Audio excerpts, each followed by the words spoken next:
Pendant ce temps, le Premier ministre Sylvestre Ilunga Ilunkamba a ordonné la reprise des travaux de la construction d'un centre culturel international qui sera érigé sur la place du Cinquantenaire, accompagné des ministres d'État en charge de l'urbanisme et habitat ainsi que de celui de la coopération internationale, intégration régionale et francophonie. Le chef du gouvernement avait au préalable inspecté ce site.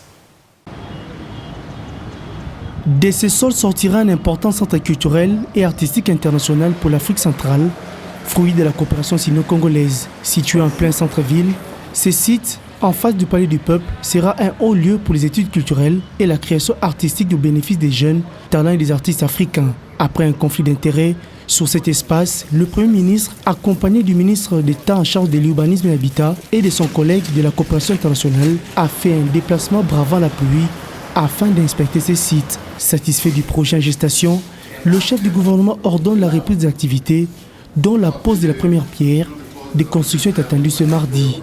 C'est sur instruction de son Excellence, M. le Premier ministre, et chef du gouvernement, que nous venons de signer 2 arrêtés en faveur du dit centre.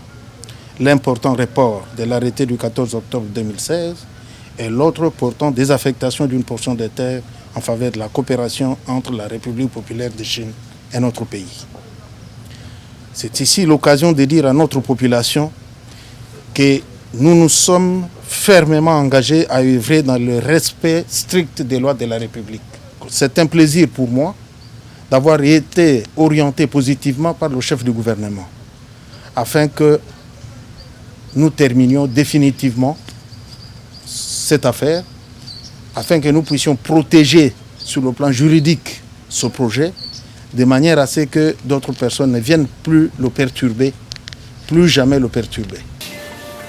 De ces complexes culturels devra contenir entre autres les plus grands théâtres de 2000 places, les petits théâtres de 800 places, des bureaux et des salles auxiliaires, ainsi que des installations pour l'Institut national des arts.